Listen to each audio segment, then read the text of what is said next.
నమస్తే. మెగాస్టార్ చిరంజీవి 60 వసంతాలు దాటినా సరే ఆ యొక్క గ్రేసు కావచ్చు, ఆ యొక్క పవర్ కావచ్చు తగ్గలేదనే చెప్పుకోవాలి. అయితే ఆచార్య మిగిల్చినటువంటి యొక్క చేదు అనుభవాలు మళ్ళీ రిపీట్ కాకుండా ఉండడానికి విశ్వంబర వాయిదాల మీద వాయిదాలు పడుతూ వస్తుంది. అయినా సరే ఆటంకాలు తప్పడం లేదా? విశ్వంబర అనుకున్నటువంటి ఒక టైంకి రిలీజ్ అవబోతుందా? దీని గురించి మనతో మాట్లాడడానికి సీనియర్ జర్నలిస్ట్ హేమ సుందర్ గారు ఉన్నారు. వారిని అడిగి తెలుసుకుందాం. సార్ నమస్తే. సార్, ఆచార్యతో వచ్చినటువంటి చేదు అనుభవం మళ్ళీ రిపీట్ కాకూడదు అన్నట్టుగా ఖచ్చితంగా మెగాస్టార్ గారు చాలా రకాలైనటువంటి యొక్క ఏమంటారు జాగ్రత్తలు కావచ్చు, భద్రతలు కావచ్చు, ఇవన్నీ తీసుకుంటున్నారు. ఎందుకంటే స్టోరీ ఎంపిక కూడా చాలా లేటుగా చేస్తుంటారని చెప్పేసి కూడా మనం చూస్తూ ఉంటాం. సో మొత్తానికి ఈసారి విశ్వంబర ఎలా ఉండబోతుంది ఏంటి? ఎందుకంటే దీని మీద చాలా రకాల విమర్శలు వస్తున్నాయి. దీనికి సంబంధించినటువంటి ఒక విఎఫ్ఎక్స్ టీంని పూర్తిగా మార్చేస్తున్నారని కావచ్చు, లేదా దాని సాంకేతికంగా చాలా రకాల మార్పులు చేర్పులు జరుగుతున్నాయని చెప్పేసి అయితే అంటున్నారు. సో మొత్తానికి ఏం జరుగుతుంది? విశ్వంబర అనుకున్న టైంకి వస్తుందా, లేదా ఏ టైం ఫిక్స్ అయిందంటే ఏం చెప్తారు? అంటే ఒకటి చిరంజీవి గారు అయితే జాగ్రత్త తీసుకోవాలండి. ఆచార్య ఒకటే కాదు, బోళశంకర్ ఆ తర్వాత చేదు అనుభవం ఇచ్చింది.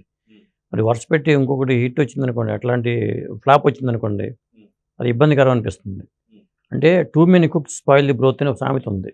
10 మంది చేరితే పనికి పోవడని. ఇప్పుడు ఎవరైనా ఒక డైరెక్టర్కి ఒక క్లారిటీతో ముందుకు వెళ్ళిపోతూ ఉంటాడు. దాంట్లో వేరే వాళ్ళు ఇన్వాల్వ్ అయినప్పుడు మన ఆచార్య విషయంలోనే ఇది రకరకాల టాక్స్ వచ్చినాయి. కొట్టాల శివ మాటలని బట్టి దాంట్లో వేరే వాడు ఇన్వాల్వ్ అవ్వడం వల్ల నాకు ఈ సినిమా ఎంత చేదు అనుభవం ఇచ్చిందంటూ ఆయన చెప్పడం కానీ గతంలో ఇట్లాంటివి జరిగినాయి.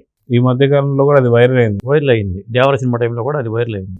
ఎవడి పని ఆడు చేసుకుంటే ప్రపంచం. ఎందుకంటే డైరెక్టర్కి ఒక క్లారిటీ ఉంటుంది. తను రాసుకున్న స్క్రిప్ట్ మీద, ఆ పాత్రలు ఎలా బిహేవ్ చేయాలి ఏంటి అనే దాని మీద. ఇప్పుడు లేకపోతే నిర్మాతలో లేకపోతే డైరెక్టర్లో హీరోనో వచ్చి ఏలు పెట్టారనుకోండి, అదేమవుతుందంటే మళ్ళీ డిస్టర్బ్ అవుతాడు. దాన్ని లైన్లో పెట్టుకోవాలని బోల్ టైం పడుతుంది. కాబట్టి చిరంజీవి గారికి హిట్ రావాలంటే ఈసారికి ఏంటంటే నమ్మినప్పుడు డైరెక్టర్ మీద వదిలేయాలి. విఎఫ్ఎక్స్ అనేది సెకండరీ, అది తర్వాత అంటే చూద్దాం.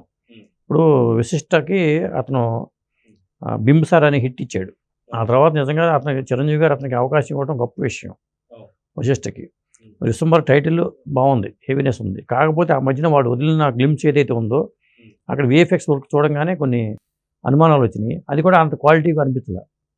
దాంతో టీముని మార్చేశారు అనేది బయట టాక్ అయితే ఉంది. అసలు జనరల్గా అయితే మన గేమ్ చేంజర్ టైంలో ఈ సినిమా రావాలి. దీనికోసం విఎఫ్ఎక్స్ వర్క్ లేట్ అవుతుందనే ఉద్దేశంతో కూడా కొంత మార్చి ఆపుకొని వాళ్ళు గేమ్ చేంజర్కి అవకాశం ఇచ్చారు. ఇప్పుడు May 9th రిలీజ్ పెట్టుకున్నారు. కానీ ఈ సినిమాకి సంబంధించి ఇంకా కొన్ని సన్నివేశాలు చిత్రీకరణ జరగాలంటున్నారు. ఒక పార్ట్ చిత్రీకరణ బ్యాలెన్స్ ఉందంటున్నారు. ఆ సినిమా ప్రోగ్రెస్ కూడా బయటికి ఏం రావట్లేదు. ప్రమోషన్ వర్క్ కూడా స్టార్ట్ చేయాలి. కాకపోతే విఎఫ్ఎక్స్ వర్క్ విషయంలో మాత్రం అప్పుడు వచ్చిన గ్లిమ్స్ పరంగా చూసుకుంటే నాకు కూడా వ్యక్తిగతంగా నాకు కూడా ఏదో కొంత లోపాలు అయితే కనిపించినాయండి. ఆ టీం పరంగా మరి మార్పులు చేర్పులు జరుగుతున్నాయో చూడాలి. అయితే సాధారణంగా చూసుకోవాలంటే చాలామంది ప్రొడ్యూసర్లు ఏదైనా స్టోరీకి సంబంధించి కానీ లేదా విఎఫ్ఎక్స్ సంబంధించి కానీ కొంత మార్పులు చేర్పులు కోరుతున్నారని, సూపర్వైజర్స్ని కొంతమంది మార్చారని చెప్పేసి, లేదా ఇంకా ఇతర టీంలు కూడా వచ్చేసి ఇన్వాల్వ్ అవుతుంది. ఎందుకంటే పూర్తిగా ఏదైతే చూస్తున్నామో చిరంజీవి గారి కెరియర్లో అంజీ సినిమాలుగా పూర్తి విఎఫ్ఎక్స్ సంబంధించిన సినిమానే అనుకోవచ్చు. సో దీంట్లో ఎలాంటి జాగ్రత్తలు తీసుకోవాలి? నిజంగా చిరంజీవి గారు హిట్ కావాలంటే ఏం చేయాలంటే ఏం చెప్తారు? ఇప్పుడు అంజీ సినిమా విషయంలో ఏమైందంటే చాలా టైం పట్టింది. అది అప్పట్లో విఎఫ్ఎక్స్ వర్క్ ఇక్కడ చేసేవాళ్ళు కాదు, వేరే దేశాల్లో చేయించేవాళ్ళు. ఇప్పుడు అరుంధతి సినిమా కానీ, అంజీ సినిమా కానీ, దేవిపుత్రుడు ఇలాంటి సినిమాల వర్క్ అంతా అప్పుడు చాలా టైం పెట్టేది. ఇప్పుడంతా ఎక్కడికి కంపెనీలు వచ్చేసినాయి. మనకి బెంగళూరు జరుగుతున్నాయి, హైదరాబాద్లో జరుగుతున్నాయి, బాంబేలో జరుగుతున్నాయి. విదేశాలకు వెళ్ళాల్సిన పనే లేదు. కాకపోతే సూపర్వైజర్స్ని మార్చడం అనేది కరెక్ట్ కాదు. ఎందుకంటే డైరెక్టర్ సబ్జెక్టు మీద ఒక కమాండ్ ఉంటుంది. డైరెక్టర్ నాకు ఇలా కావాలని చెప్తాడు.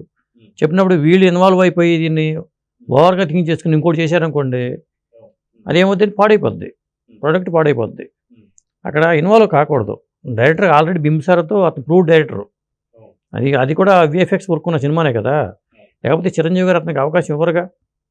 కాబట్టి అది వేరే వాళ్ళు ఇన్వాల్వ్ చేయడం కానీ, లేదా రకరకాల వ్యక్తులు సినిమా ఫీల్డ్ ఏమవుతుందంటే నేను చెప్పుడు మాటలు ఉంటాయి ఎక్కువ. ఇంత విషయం బయటకు వచ్చిందంటే దాన్ని ఇంత చిలవల పలవ చేసి చెప్పేస్తారు, బ్యాడ్గా చెప్పేస్తారు. దాంతో ఒకసారి హీరోకి అనుమానం రావచ్చు. అనుమానం వచ్చి వాళ్ళతో షేర్ చేసుకోవచ్చు. దీన్ని చేస్తే ఏం చేస్తే బాగుంటుంది, మనకి పెద్ద హిట్ కావాలి కంపల్సరీగా అని చెప్పొచ్చు. అలా చెప్పినప్పుడు వాళ్ళు కూడా ఇన్వాల్వ్ అయ్యారనుకోండి, డైరెక్టర్ వ్యూ అనేది పోద్ది. కాబట్టి నేనైతే ఈ సినిమా విషయం అలా జరిగినాయని అనుకోవట్లా. కాకపోతే ఏంటంటే టీంను కాకపోయినా ఆ లోపల మధ్యలో చేసే వర్క్ చేసే సూపర్వైజర్నో లేకపోతే వాళ్ళని మార్చేసే అవకాశాలు కనిపిస్తున్నాయి. ఎందుకంటే బెటర్గా రావాలనుకునే తపన ఉంది కాబట్టి, అప్పుడు విమర్శలు వచ్చినాయి కాబట్టి ఖచ్చితంగా ఇప్పుడు ఆదిపురుష విషయంలో కూడా అదే జరిగింది.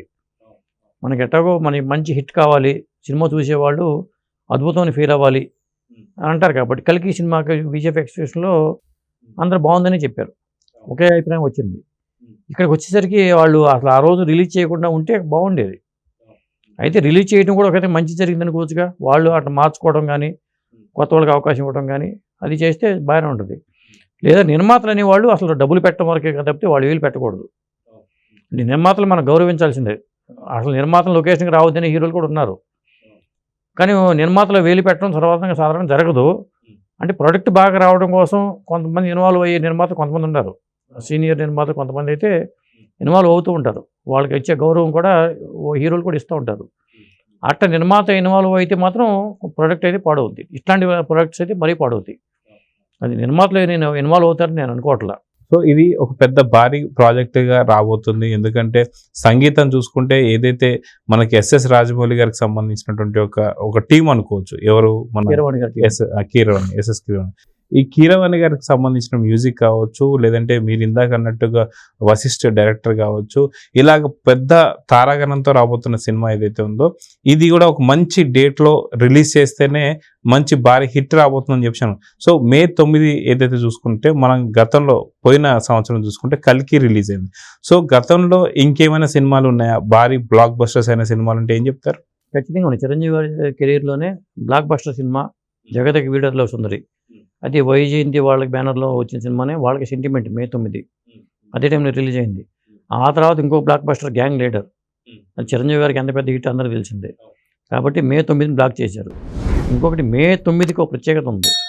ఈ సంవత్సరం 2025 అంటే 5+2 7, 7+2 9 అంటే 9 సంఖ్యకి అల్టిమేట్ నెంబర్ అనమాట. 2025 అంటే 9 సంఖ్యా జాతకులు ఎవరైనా ఉన్నా కానీ 9 వాళ్ళకి మంచిగా జరిగే సంవత్సరం ఇది, వాళ్ళకి మంచి జరిగే సంవత్సరంగా మనం చెప్పొచ్చు. కాబట్టి అట్లా చూసుకున్నప్పుడు కూడా ఒక లక్కీ నెంబర్ అని చెప్పాలి. సో హిట్కి ఇది మంచి దోహదం పడుతుంది అనుకోవచ్చు. ఎందుకంటే మే 9 లాస్ట్ ఇయర్ చూసుకుంటే అది ఖచ్చితంగా 9 సంఖ్య రాకపోయినా సరే సంవత్సరం, కానీ ఒక పెద్ద భారీ హిట్ కొట్టేసింది అని చెప్పేసి అనుకోవచ్చు కల్కి. సో ఈ సంవత్సరం వశిష్ఠ డైరెక్షన్లో రాబోతున్న విశ్వంబర మంచి హిట్ కావడానికి అవకాశం ఉందనుకోవచ్చు అంటారు? ఖచ్చితంగా అవకాశం ఉంది.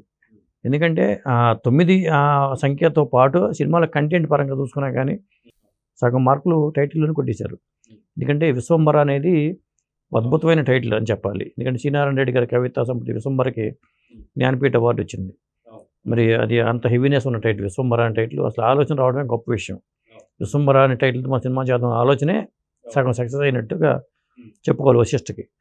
మరి అలాగే చిరంజీవి గారు అంటే తెలుసు మనకి, ఆయన స్టామినా ఏంటో పాటల పరంగా కానీ, మరి ఆయన స్టామినా తెలుసు కాబట్టి ఫైట్స్ పరంగా పాటల పరంగా మళ్ళీ ఒక మెగాస్టార్ని చూపించేలాగానే ఉంటుంది ఖచ్చితంగా. అవును అవును. సో చూద్దాం సార్, ఖచ్చితంగా విశ్వంబర మే 9వ తారీఖు రిలీజ్ డేట్ ఇచ్చేశారు కాబట్టి రిలీజ్ డేట్తోనే ఒక సగం హిట్ అయిపోయింది అనుకోవచ్చు. ఇంకొక సగం ఏదైతే ఉందో టైటిల్ ఉన్నటువంటి ఒక హెవీనెస్ ద్వారానే ఇంకొక హిట్ అయిందని చెప్పుకోవచ్చు. సో ఒక పెద్ద బ్లాక్ బస్టర్గా నిలవాలని అయితే కోరుకుందాం. నమస్తే. నమస్తే.